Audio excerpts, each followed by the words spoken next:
Актуалдуу маектен баштайбыз. Студияда Таалайгүл Сыдыкбекова. Саламатсыздарбы? Урматтуу радио угуучулар, Кыргызстанда пенсиялар кандай төлөнөт жана эмнелер эске алынат? 2020-жылды өлкөнүн социалдык фонду кандай жыйынтыктады? Бүгүн актуалдуу маекте сүйлөшсөк, биздин студиябызга, биздин сурообузга жооп берүү үчүн Кыргыз өкмөтүнө караштуу Кыргыз Республикасынын социалдык фондунун төрагасынын биринчи орун басары Жуматаева Гүлнура Муратовна келген. Саламатсызбы? Саламатсыздар. Студиябызга кош келипсиз. Урматтуу радио угуучулар, сиздер бизди түз эфирде угасыздар. 39-21-90, 39-19-33 телефону азыр биздин актуалдуу маек иштеп жатат. Режиссердук пультта Бакыт Ашрахманов бар.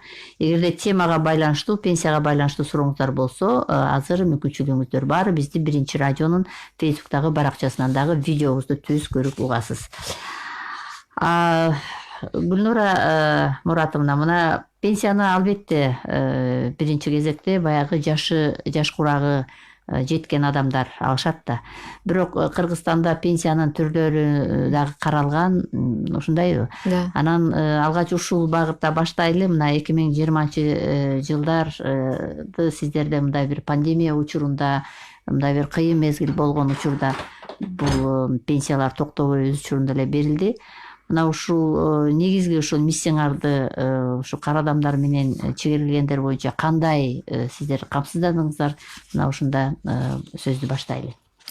Рахмат, туура айтасыз. Абал чын эле оор болду пандемия учурунда. Анын ичинде биздин кызматкерлер дагы өтө оорушту. Анан бирок ошого карабастан пенсиялар ушу Кыргыз почтасынын кызматкерлеринин, банк кызматкерлеринин жардамы менен убагында төлөнүп турду.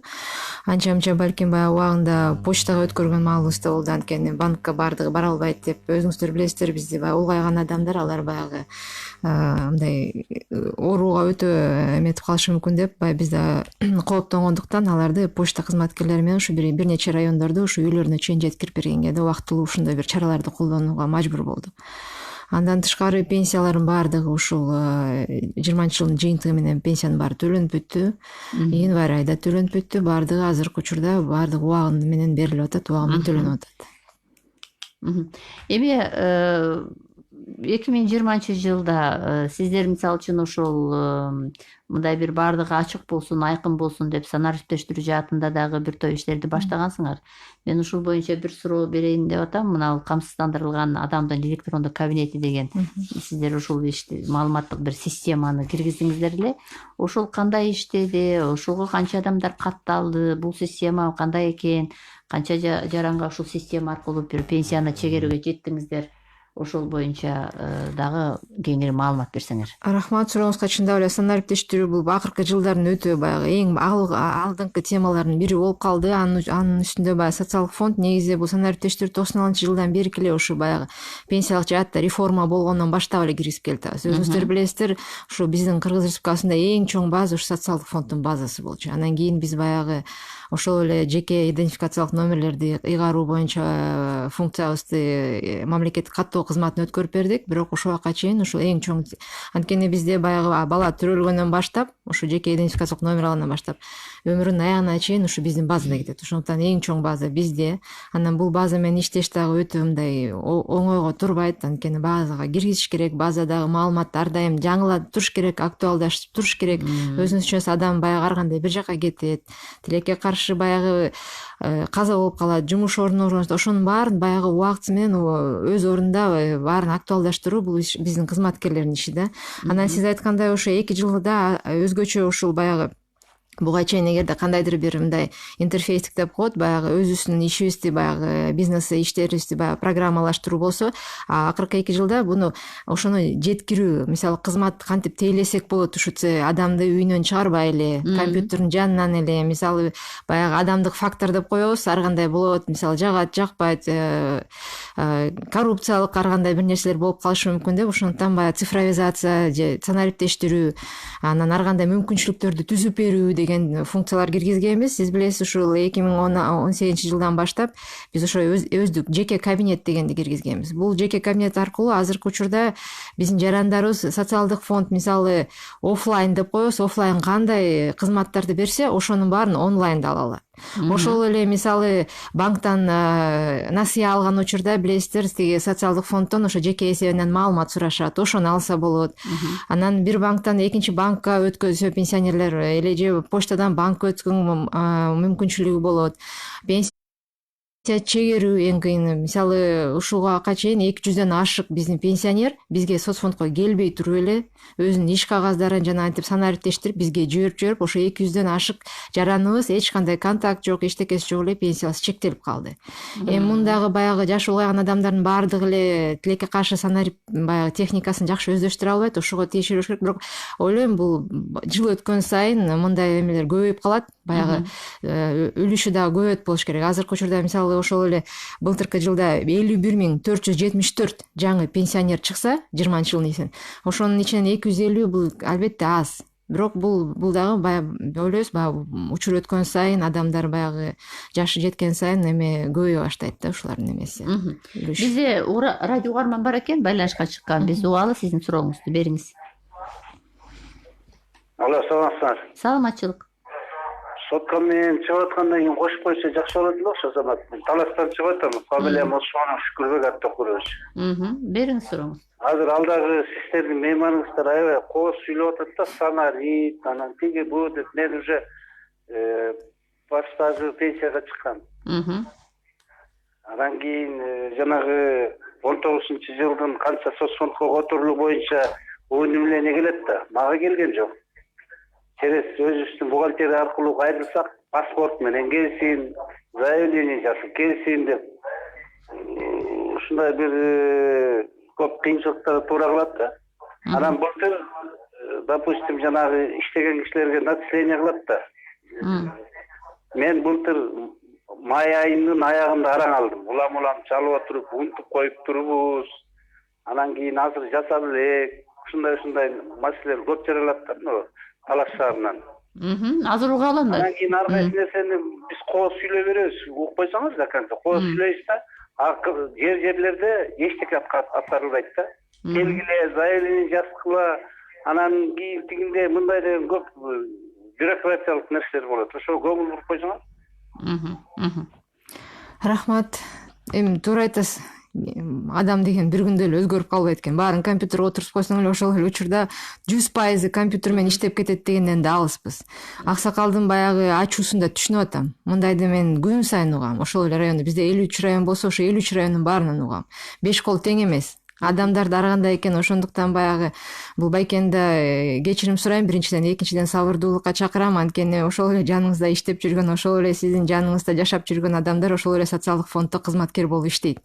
Анан эгерде чындап эле ошондой бирөөсү мындай өтө эле катуу өзүнүн ишине орой мамиле кылса, биздин баягы телефондорубузга, биздин эмебизге, сайтыбызга жазып койсоңуздар, фамилиясын жазып туруп биз ага чара көрөбүз. Бирок сиз айткан баягы кайра эсептөө бул сиз иштеп жаткан пенсионер болсоңуз керек. Иштеп жаткан пенсионерлерге ар дайым жыл сайын бир жолу ошо эме кайра эсептөө болуп турат, пенсиясынын үстүнө кошулуп турат. Чындап эле мисалы январьдын 20-сынан кийин отчеттору келип түшөт. Февралда анын баарын толуктайбыз. Анан март, апрелде кайра эсептеп чыгабыз. Мисалы ошол эле бир 10-15 жыл мурда өзү иштеп, анан баягы пенсиядагылар аз болсо, бүгүнкү күндө булардын саны 90 миңден ашып кетти. Анан байке түшүнүшүңүз керек, 51 миң жаңы пенсионер болсо, кайра эсептелип атса, бул баягы биздин кызматкерлердин да ар бирөөсүнө эле мисалы 4 миңден 5 миңден пенсионер туура келет. Бир жаран, бир кызматкерибизге. Анан баягы бул дагы өтө нагрузка болуп атат да, анан орхуна бирок сизге майда берген күндө да январдан баштап каражат баары баягы 5 айдыкын бир которуп беребиз да. Ошондуктан сиз эчтеке эметпейсиз, ушуну баягы бир аз түшүнүү менен кабыл алсаңыздар деген эме сөз да. Анан бирок критиканы кабыл алабыз. Муну оңдойбуз, жасайбыз, бирок баягы бир күндө баары жасалып кетпейт экен да. Ошого бир аз көңүл буруп койсоңуздар байке. Анан бирок чындап эле антип баягы кызматкерлер орой мамиле кылып унутуп коюшкан болсо, анда сөз башка болот. Анда сиз ошо фамилиясын берип койсоңуз, биз аны чара колдонобуз. Рахмат. Дагы бир угармандын бар экен, айтылды, угалы сизди. Маңдуу күнүңөр менен кыздарым. Бирге болсун. Мен Жалган коммунасынын Тагырай Байлыкметен чалып жатам. Азымбаев Агас деген кемпирмин. 42-жылкымын. Мен жыгымды бизден эсептегенде 42, 52, 62, 72 деп эсептегенде мен июлдун 5-inde 80ге толот экенмин. Ал силер баягы 42 72 деп немагда эсептеп коесуңар. Ал 80-ге толгондо 100 сомдон компенсация берет элеңер. Ошону эми азыр 20 жыл эсептеп, же болбосо 10 жылды эсептеп бересиңерби, же 20 жыл эсептеп ошо июлда чыгарып бересиңер, ошону билейин дедим эле. Рахмат апа, 80-ге чыккан жарандарыбызды 100 сомдон ошо пенсиянын үстүнө үстөк акы кошулуп берет. Ал 80 жашка чыккан айыңыздан баштап кошулуп берет. 100 сом. Баягы артка 60-тан баштап эмес, именно ошо 80ден чыккандан баштап ошол 100 сом кошулат пенсияңызга. Ошол күндө Ошол айдан баштап, кайсы айда чыкса ошол айдан. Айда Надырбекова жазып атат, накопительный деген кандай төлөнөт? 2018 жылы пенсияга чыккан дейт. Пропискасы Бишкекте өзү нарында жашайт дейт. Эгерде 2018 жылы пенсия чыксаңыз, анда топтомо компонентиңиз ошо пенсияңызга кошулуп туруп төлөнүш керек болчу.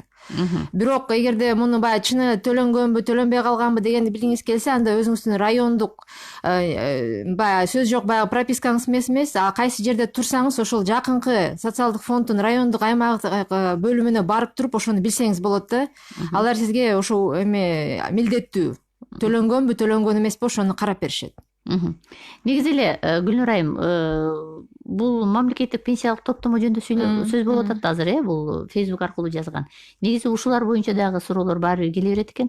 Негизи ушул топтомонун маанисин биздин угар жарандар канчалык түшүнө алат азыр? Азыр түшүнө башташты. Анткени мисалы мурда бул топтомо компонентин пенсия курагына жеткен үчүн. Бул эмне керек деп да кээ бирлер анча маани беришчү эмес. Маани беришчү эмес, анткени баягы суммасы дагы башында өтө аз болчу. Бул 2010-жылы эле киргизилген компонент пенсиялык системачы 2% ар бир жаран өзүнүн эмгек акысын төлөп берет, ошо 2%. Андан кийин мурда эгерде 3 маалда эле төлөнүп берилчү. Бул адам пенсиялык куракка жеткен маалда, адам баягы түбөлүк жашоого башка мамлекетке чыгып кеткен убакта, андан кийин тилекке каршы каза болуп калса ошол жараныбыз, анда анын мураскорлоруна төлөнүп берилчү да, ушул 3 маалда. Анан баягы пенсиясына чейинки көрбөгөн каражатты адам баягы капарын албайт да, бул эмне көрөмбү, көрбөймбү деген сыяктуу мамиле болуп калат да. Анан былтыртан баштап биз дагы 2 маалда төлөнсө болот дегенди киргиздик. Бул эгерде билесиздер, жанагы өзүнүн турак жайы жок болсо, жашай турган жери жок болсо, анан жана мамлекеттик ипотекалык компанияга кайрылган маалда өзүнүн баягы взносу болот. Биринчи өзүнүн первоначальный взнос деп коет. Ошонун взностун көлөмүнө жараша салык эмес, жанакы ставкасы азаят да. Өзүңүз билесиз, 10%дан 6%га чейин азайышы мүмкүн да. Ошону баягы болгон топтолгон каражатын эгерде турак жайы жок болсо, мамлекеттик ипотекалык компания кайрылган учурда ошону как первоначальный взнос алып кетсе болот. Бүгүнкү күндө 20дан ашык жараныбыз уже алып кетишти. Анан алар да өзүнүн рахматын айтып атат, анткени көпчүлүгүнүкү 100 миң, 200 миң чогулуп калса болсо, бул жакшы эле баягы ошол эле мамлекеттик ипотекалык компания жагынан 7%, 6% бул уже баягы жакшы эле пайыздык үстөк акы болот да, жардам болуп атат. Андан тышкары эгерде баягындай рак оорулары менен ооруса, анан билесиз өтө кымбат операцияны талап кылган жүрөк оорулары болуп, операцияга каражат жетпей атса да, анда дагы бир алып кетсе болот да, ошол топтолгон каражатын ошо операцияланга же балким баягы раковый заболевание, билесиз өтө мындай кымбат дарыларды талап кылат, ошондо да алып кетсе болот деп, анда бир 4-5 жараныбыз уже алып кетти.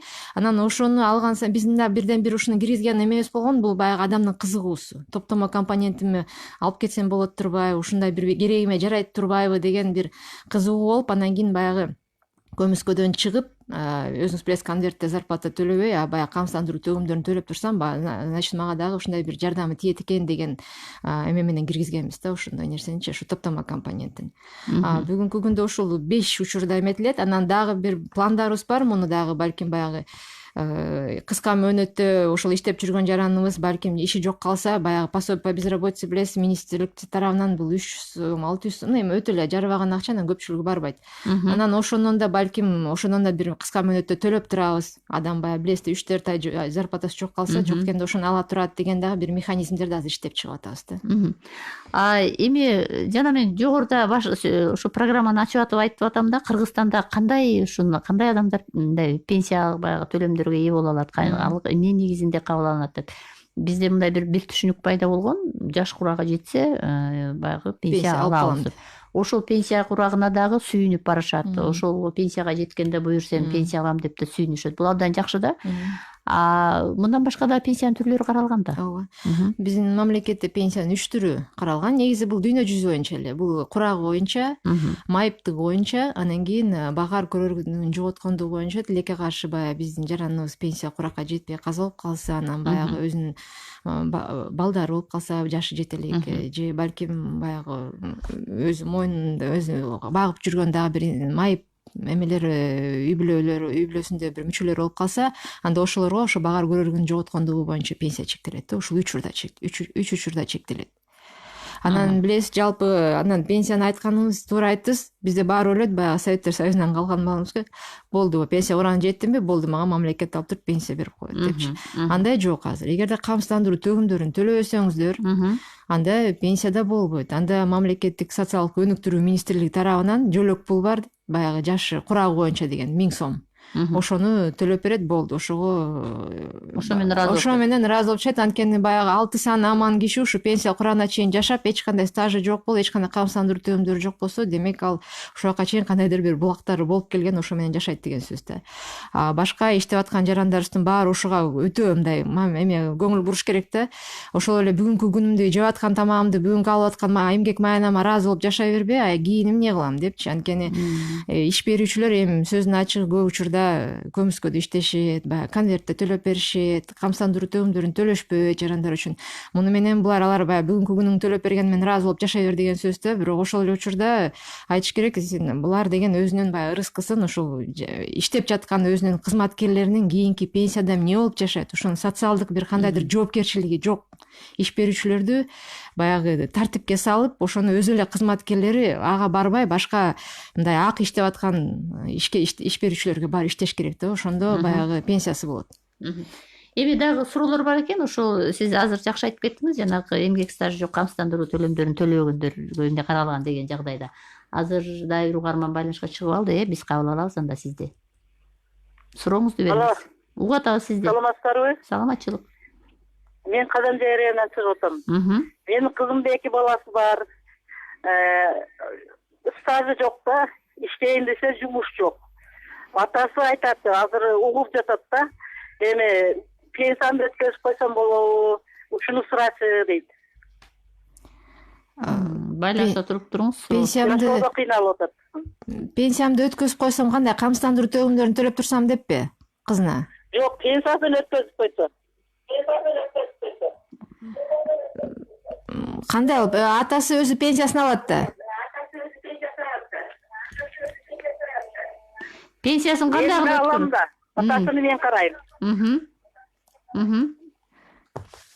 Жок, ал кызыңыз баягы сиз туура эмес түшүнүп алсак, жашы жете элек балдарына берилет. Жана мисалы ито ал баягы тилекке каршы каза болуп калган жарандыкы. Баягы ар кимдин пенсиясы өзүнө буйрусун, атасынын пенсиясын атасы алат, сиз өзүңүздүн пенсияңызды өзүңүз аласыз. Ага өткөрүп берип коюуга мындай мүмкүнчүлүк жок да. Түшүнүктүү болду го дейм, сизге. Эми Гүлнара Муратовна, мына биздин өлкөдө чын эле азыр мындай ишсиз отурган энелер да бар да. Булардын саны канча болду экенин билбейм, балким сизде бул статистика бардыр. Анан ушуларга кандай жардам мисалы үчүн каралган? Мурунку учурларда баягы балдарды багуу мезгили деген болчу эле, азыр кандай? Азыр деле бар, декреттик отпуск деп коебуз го, баягы 1 жыл. Ошону сөз жок, биз баягы стажына кирет. Камсыздандыруу эсептелинет. Баягы аскер кызматында иштеп аткан, баягы армияда жүргөндө маалы, анан кийин бала багып декретте болгондо 1 жылга чейин ушу стажы ушу баары стажына кирет, ал сөз жок.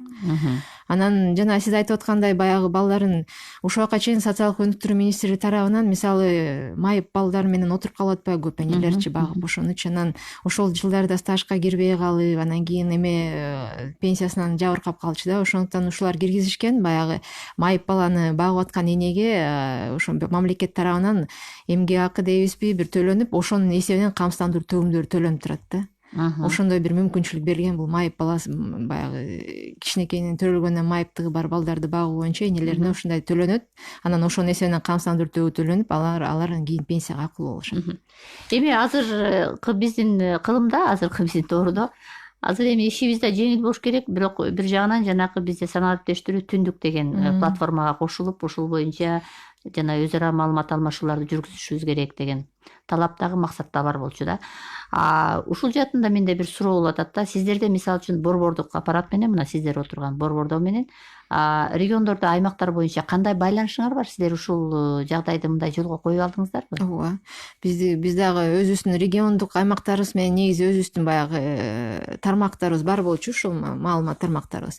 Андан тышкары түндүк бул деген баягы мамлекеттик ведомстволор аралык да. Ошондуктан биз мисалы ошол эле ГРС менен мурда адамдарды чуркатып тияктан бул справканы алып кел, бияктан маалымат алып кел десек, ушу түндүк аркылуу азыр көптөгөн баягы маалыматтарды ушу онлайн алып калдык. Ошол эле ГРС менен алабыз, ошол эле ФОМС менен баягы биз ким менен иштеп жүрсөк, ошонун баарын салык кызматы менен ошол маалыматтарды алып калдык. Андан тышкары мисалы банк эмелерде кирди. Азыр эгер айтып атпайм, жанакы маалыматты ушул өзүңдүн жеке камсыздандыруу счетуңда канча каражатың бар деген мурда маалыматты сурап келсе, азыркы күндө бизде 12 банк менен уже келишимибиз бар. Адамдарды чуркатпай, силер өзүңөр эле адам келгенде банкка мисалы бизге запрос кылып коесуңар, анан биз силерге жооп беребиз деген ошондой бир 12 банк менен уже келишим түздүк.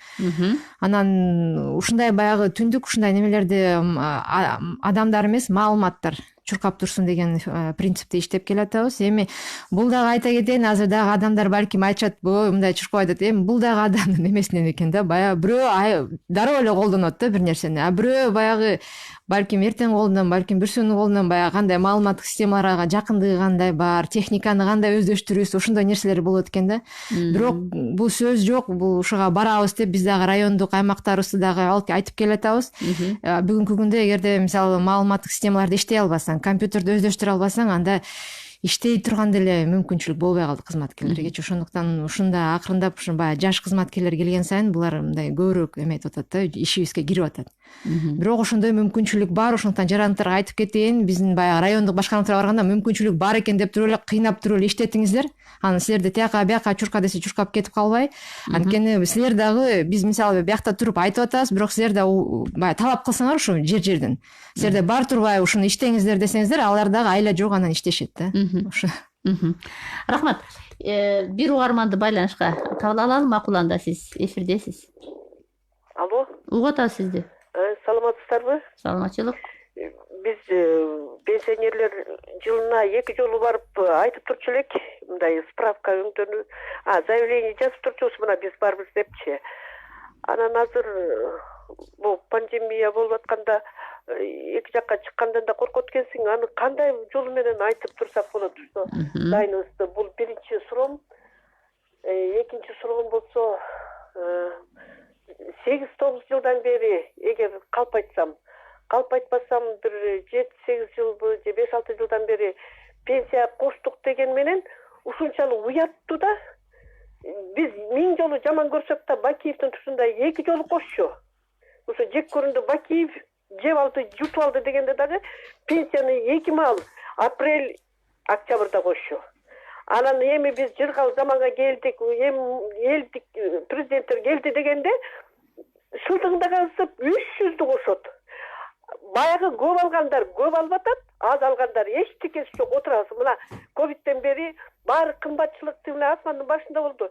Бүт тапкан пенсиябыздын баары дарыга эмес, бул коммунальный услугага, эки жакка даже тамак иче албай калдык нормальный. Анан ушул пенсия менен кантип мына биз 5000ден алабыз. 3000ден алгандар 80%. Анан ошол учурда миллиондогон 100 миңдеген алгандар бар экен. Качан калыстык болот? Калыстык менен бөлүштүрүү деген болобу? Мукамбетов деген жигитке айтышып, ал мындай бир бизди презрительно, мында аз алган пенсионерлерди презрительно, биз жамандыгыбыздан албай калгандай сүйлөчү да. Алар деген иштеп, алардын эмгеги бар экен да, биз болсо жөн эле бир текейтерип, бир эшек такалап жүрүп турбуз. Түшүнүктүү. Калыстык, социалдык калыстыгы жок бөлүштүрүлүп атат. Түшүнүктүү. Эми бизде бул мыйзам чегинде ишке ашырылабы? Жооп берип коеюн. Да, биринчи суроосу жанакы бир жыл 6 ай сайын өзүнүн бардыгын келип эметип туруш керек. Азыр аны кылбай эле койсоңуз болот, же болгону биздин райондук телефонго эле чалып койсоңуз болот, же балким соткаңызды штаб койсоңуз. Биз азыр айтып атабыз, пенсионерлерди мындай лишний раз эметпегиле, өзүңөр эле чалып өзүңөр эле билип койгула, анан баягы тактап турула депчи, аны кабатыр болбоңуз. Анан экинчи маселе боюнча баягы Жеңиш Шуркалыевич сизге мыйзам чегин айтып атты да. Сизде эгерде 300 сомдон кошулуп атса, демек пенсияңыз ушу баягы азыраак болуп атканы, анткени видимо эмгек акыңыз өтө жогору эмес болгон да. Анан сиз айтып атпайсызбы, көптүкү көп чоңойот, аздык аздык. Көп чоңойгону ал учурунда аябай көп камсыздандыруу төгүмдөрүн төлөгөн. Мисалы, ошол эле бир эле жараныбыз болот, жылына 1 миллион сом которуп коет. А бир жараныбыз 15 жылдын ичинде араң 1 миллион сомду которот да. Анан бирок аны баягы сен көп алчысың, көп эмесиң деп эметип койсок, анда ал деген көмүскөгө качып кетет, төлөбөй коет. Анан кайра эле силерге пенсия ошол 300 сомду да төлөй албай калат силергечи. Ошондуктан бул система камсыздандыруу деген бул канчалык көп төлөсөң, пенсия ошончолук көп деген сөз да эжеке. Анан баягы ар ким өзүнүн пайыздыгын берип атабыз. Мисалы 5%, 7% деп коебуз камсыздандыруу бөлүгүнөн деп. Камсыздандыруу бөлүгү бул ар бир жаран өзү тапкан пенсиясы да. Анан башка бирөөнүн ырыскысын алып туруп башка бирөөгө бөлүштүрүп койсоң, бул дагы сиз айтып атасыз социалдык мындай эме эмес, адилеттүүлүк жок болот депчи. Ал жерде да социалдык адилеттүүлүк жок болот. Мен учурунда көп төлөгөм, көп пенсионерди баккам, анан мага келгенде эле ушинтип кыскартып коесуңар деген аныкы дагы туура болуп атпайбы? Сиздикиндей баягы кичине аз пенсияларды биз деген республикалык бюджеттин эсебинен көтөрүшүбүз керек. Мамлекеттин эсебинен эмес, камсыздандыруу төгүмдөрүнүн эсебинен эмес. Буну билесизби, республикалык бюджет тартыш болуп атат. Министрлик финансы баягы эме үмүт менен эме кылайлы же жашайлы, балким баягы азыркы көмүскөдөн чыгып кетсе, салыктар көбөйсө, ошондо баягы ошол эле пенсиянын базалык бөлүгү балким орчундуу көтөрүлүп чыгып кетет. Анан сиз айтып аткан мисалы 80% 4 миңден аз алат деген, ал тактап кетейин, бүгүнкү күндө 4600тен аз алгандар 38%. 62% жараныбыз 4600 сомдон көбүрөөк пенсия алат да. Дагы бир суроо мына азыр ушул эжекенин суроосунан кийин, мына кече жакында эле ошо премьер министрдин милдетин аткарып жаткан Артем Новиков өзүнүн ошо өкмөттүк жыйында бюджеттик төлөмдөргө баягы жаңы бир концепция, бюджеттик концепция иштелип чыкканын, мындай ошол нерсени айтты да. Демек өкмөттүн баардык баягы социалдык милдеттенмелери баягы ошонун ичинде пенсия кирет да, жөлөк пул да кирет, карыздарды төлөө сыяктуу ошолор салык кирештерине байланыштуу жүргүзүлөт деп айтып атат. Демек мында салыгыбыз аз болсо пенсиябыз аз болуп калат деген түшүнүк. Ошол болуп атпайбы? Ошолчу. Кирешеге жараша чыгаша болуп атат да. Албетте биздин оюбузга коюп койсо баарынын эле пенсиясын жогору кылып эле коюп коймокпуз, бирок баягы мүмкүнчүлүктөн, бюджеттин мүмкүнчүлүгүнөн. Ал үчүн ошол эле сиздин балдарыңыз, неберелериңизге айтышыңыз керек, камсыздандыруу төгүмдөрүн төлөө деп. Анткени жаштар менен сүйлөшкөндө мен пенсияга чейин чыгамбы, чыкпаймбы, жетемби, жетпеймби, аламбы, албаймбы деген сөздөр болот да. Анан айтабыз, сен төлөп атканда бир каяктагы улуу кишилерге эмес, ошол эле өзүң эле чоң ата, чоң апаңа, ошол эле ата энеңе төлөнүп атат ал пенсия. Жаш муундар пенсия баягы камсыздандыруу төгүмдөрүн төлөгөндөн качкандыктан биз сиздерге пенсияны орчундуу көтөрүп бере албай атабыз. Ачык сөз ошол да. Эми Кыргызстанда кийинки убакта дагы ушул пенсия жаатында дагы бир жаңы жаңылык кирди. Бул ушул мигранттар дагы азыр пенсия алганга мүмкүнчүлүк алышты да. Ушул жагдайда эмнелерди белгилейсиз? Негизи мындай чоң жакшы бир иш болду деп айта алам. Анткени билесиз, бизде баягы орчундуу сан эле ушул Россия менен Казакстанда. Анан ЕЭК, ЕАЭС ушул мамлекет 5 мамлекет кирет. Ошолордун ортосунда ушул пенсиялык келишим өзүнчө түзүлгөн болчу. Ошол келишим 1-январдан баштап күчүнө кирди. Бул оңой иш болгон жок. 3-4 жылдын ичинде 5 мамлекет талашып тартышып атып ушул бир келишимге келишип, ошол келишим 1-январдан баштап келди. Ошол 1-январдан баштап 12 ай өткөндөн кийин ушу пенсионерлер ушул пенсия алууга укуктуу боло башташат да. Анткени жок дегенде 1 жыл стажы болуш керек бул келишим келгенден кийин. Бирок баягы ошол келген учурда дагы мурунку стаждары дагы эске алынат. Болгону баягы каражат жагы эске алынбайт. Ал эми стаждары, мисалы ошол эле Россия мамлекетине барып мен пенсияга чыгат элем десең, анда баягы келишим күчүнө киргенге чейинки стаждар баягы укук алыш үчүн эсептелет да.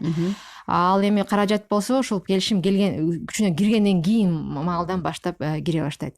Ошон анан үстүнө баягы көп биздин жарандарыбыз бар болгон, мисалы Россиядан пенсияга чыгып алып, анан бияка келип жашаса, бияка келип жашаганын билгенден кийин Россия мисалы токтотуп салчу пенсиясынчы төлөгөн. Азыр бул келишимдин алкагында ушул 5 мамлекеттин кайсынысына жашабасын, укугу жок аны токтоткон койчу, ал төлөнө берет ошол жака пенсиясычы. Бул абдан жакшы экен. Бул абдан жакшы болду, анткени бул бир четинен биздин ошо Россиядагы биздин жарандарыбыз легалдуу түрдө иштеш керек. Мисалы буга чейин баягы тийип качып төлөбөй пенсия аламбы албаймбы деп жүрсө, азыркы учурдан ушу төлөп башташ керек, анткени пенсияңды сөзү жок аласың. А жанакы ЕАЭПке кирбей калган өлкөлөр менен сиздерде кызматташтык Турция кандай? менен. Мисалы үчүн ушул эле жаныбыздагы Өзбекстан менен кандай кызматташыңар? Өзбекстан, Тажикстан менен азыр жакшы эметип келатабыз. Өзбекстан менен бизде баягы келишимибиз бар, бирок баягы карым-катнаш боюнча келишимибиз бар. Ошонун базасында биз айтып атабыз, азыр эми баягы мобилдүүдө бир адамдар жарандар жүрөт. Ошон үчүн пенсиялык, ушу социалдык камсыздандыруу жаатында да келишимдин үстүнөн иштейли деген сөз менен кайрылып атабыз. Алар дагы макул болуп, бул баягы көп пландарыбызга пандемия кичине эме болуп калды. Таасир берди. Таасир берип калды, бирок ушул 20-жылдын январь айында ошо өзбек биздин коллегаларыбыз келип иштеп кеткенбиз. Анан кийин ушу тыгыз иштейбиз деп кетишкен. Тажик мамлекети менен азыр ошо карым-катнаш боюнча келишим түзүп атабыз, аны көрөбүз дагы. Андан башка билесиздер, бизде Түркия мамлекетине көп жарандарыбыз кеткен. Түркия мамлекети менен 1-ноябрдан баштап келишим уже тоже күчүнө кирди. Ал жерде иштеп аткан жарандарыбыз дагы толук ачык менен камсыздандыруу төлөмдөрүн төлөсө, кийин пенсия чыккан курагында Түркия мамлекети өзүнүн мамлекетинин территориясында болгон баягы камсыздандыруу төлөмдөрүн эске алып, пенсиясын бияка экспорт кылып беришет да. Биз дагы мисалы биякта түрк жарандары буга чейин мисалы камсыздандыруу төлөмдөрүн аз төлөп жүрсө, бүгүнкү күндө алар биздин жарандар менен бирдей төлөшөт. Анан кийин ошол пенсиясын биз аны Түркияга экспорт кылып беребиз. Ошондой келишим 1-ноябрдан баштап кирди. Андан тышкары Түштүк Кореяда пенсионерлерибиз бар. Алардын топтомо система, толугу менен топтомо системада. Ал мисалы ошол жерде иштеп, анан кийин чыгып баратканда алар бир сумма менен беришет каражаттарыңдычы. Анан балким маалыматы азыраак болуп же билбей калып кетип калган жарандарыбыз, аяка жете албай жүргөн жарандарыбыз бар да, алар биз аркылуу ошол бүт толук ала алышат да ошол. Европа мамлекеттерине да көп болот, ал жакта да иштеп атабыз. Ошол эле Польша менен, Венгрия менен, Италия менен ушул келишимдердин үстүнөн иштейли деп биз дагы каттар жиберип азыр ошону аракеттенип атабыз. Абдан жакшы экен, дагы суроолор бар, бирок бизде угарманыбыз бар экен, убагы сизде. Сурооңузду бериңиз. Саламатчылык. Мен пенсионермин да. Анан эми пенсия көбөйсүн деп мындай аракет кылып эмени төлөп аттым да, бар эмегечи соцфондко. Страховой полис алып аттым да, 1 жылдачы. 1 жыл төлөсөм, где-то 10 миңге жакын төлөдүм да. А 1 жыл ошону кошкондон кийин 39 эле сом кошулуп атат. Мындай беттеген барбы? 10 миң сом менден алып, анан кайра 39 сом кошулуп аткан. Бул эмне деген айванчылык? Жок дегенде 1% кошпойбу? Ушинтип кичине аракет кылып өзүбүз багалы десе дагы акчаны жеп жатасыңар да бултуйт. Рахмат, сурооңузга жооп берип коеюн. Могул негизи айыл чарба тармагында анан полис менен иштеп жаткандарга пенсиясынын үстүнө баягы кайра эметкенде өтө эле аз болуп калат. Ошондуктан биз муну баягы мындай сунуштап да айтпайбыз да. Честно говоря, потому что булар айтып атышат, баягы 10 миң сом төлөдүм депчи. Байки ал 10 миң сомуңуздучу сиз азыр мисалы канча жашта болсоңуз, 63-тө болосузбу?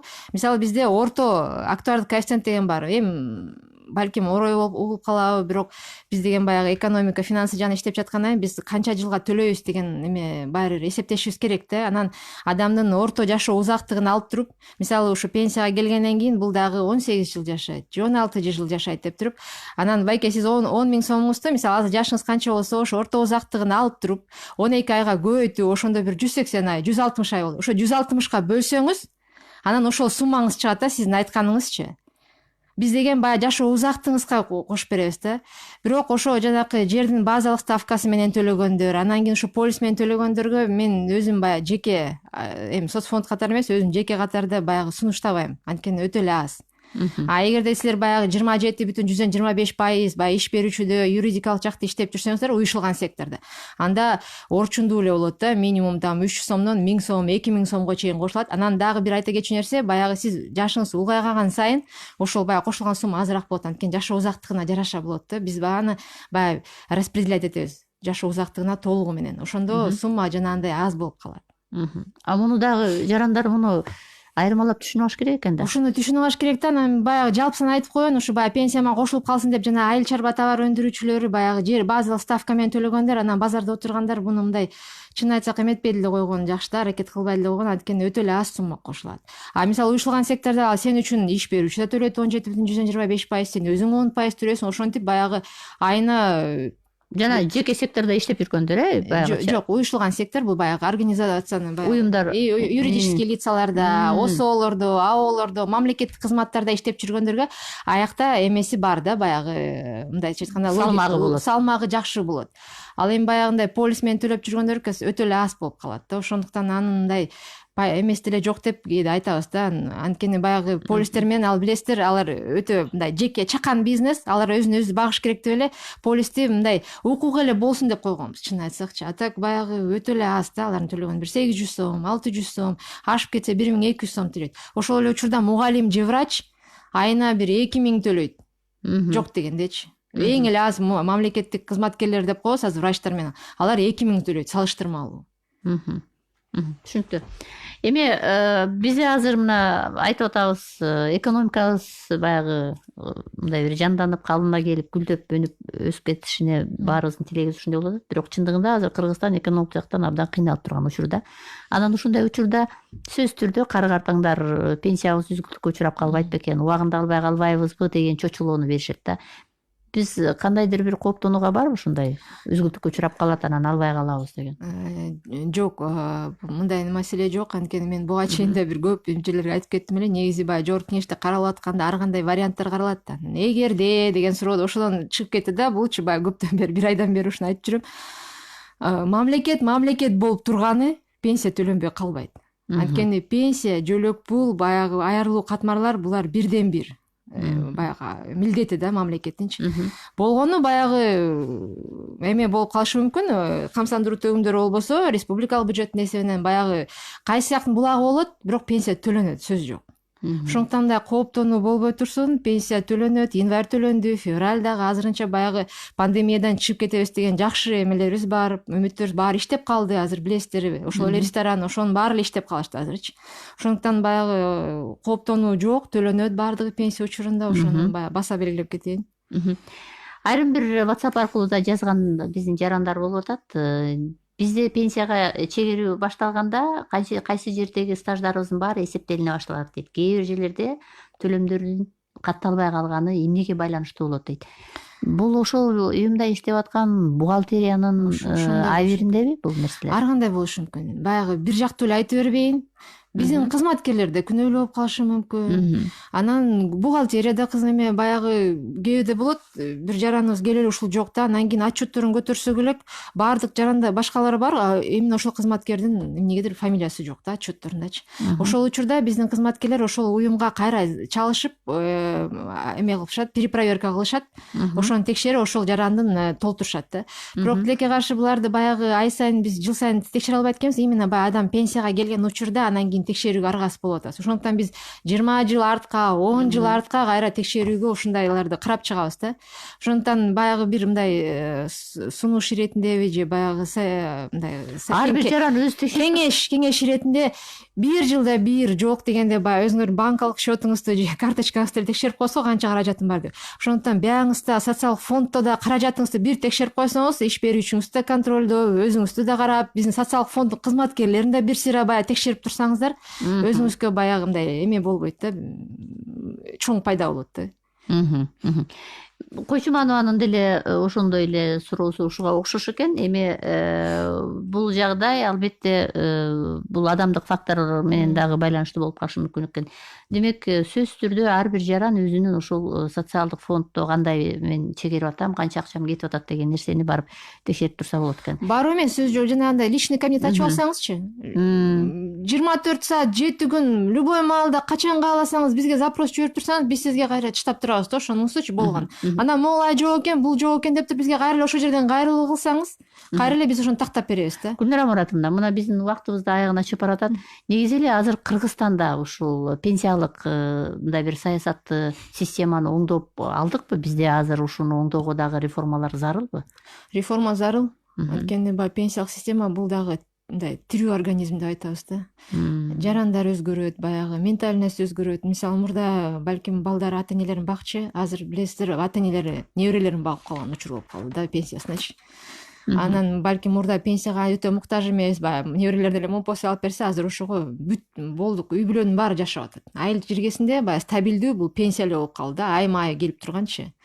Билесиз, аякта баягы түшүм болсо болот, акча түшүм жок болсо. Ошондуктан баягы ошо анан экономика өзгөргөн сайын, анан демография өзгөргөн сайын пенсиялык системада сөз жок өзгөрүүлөр болуп турат. Азыр да биз учурда реформанын алдында турабыз. Кудай буюрса ошол реформаларыбызды дагы алдыга жылдырып алсак, анда биз ойлойбуз бир баягы пенсияга да алгылыктуу бир нерсе болот. Анан бирок айта кетчү нерсе, пенсиялык системада эч качан баягы кечээ реформа алсаң бүгүн жемиш болбойт. Жок дегенде 4-5 жылдан кийин жемиши болот. Натыйжасын берет. Анткени баягы бул ишине кириш керек. Жарандарыбыз баягы пенсияга чыгып баштаганда ошондой эмне болуш керек да. Ошондуктан баягы реформалар сөз жок болот. Көмүскөдөн экономикадан баягы эмелер чыгарабыз, чакан орто бизнести чыгарып, ошого көз каранды. Биз киреше жагыбызды жакшылап оңдоп алышыбыз керек. Бирок кирешени канчалык кыла берсең, чыгаша жагыңды оптимизация кылбасаң тоже толк болбойт да.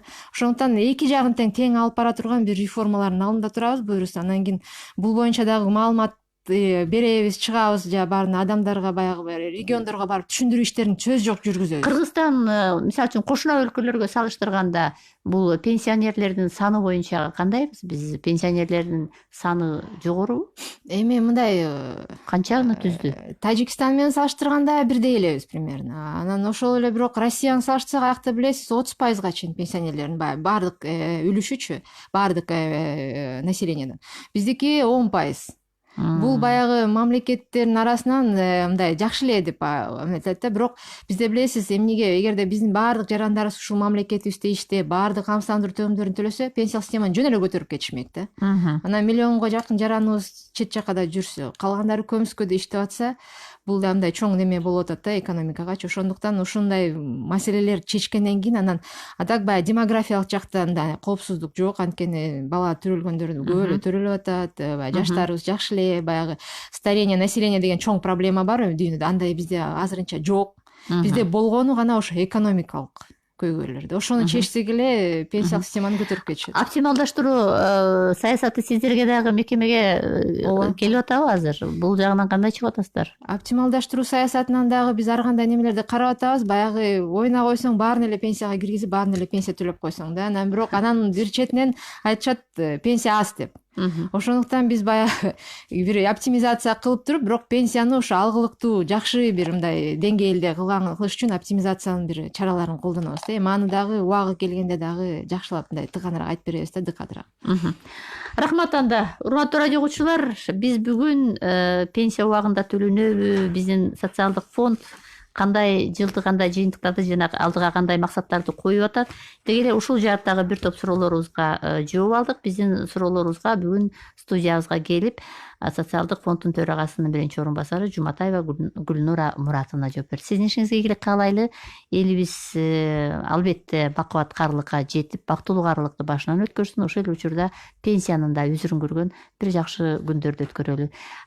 Бизди уккан, бизге суроо салган угармандар сиздерге эсенчилик тилейм. Далайгүл Сыдыкбекова алып барды. Жакшы калыңыздар. Жакшы калыңыздар. Рахмат.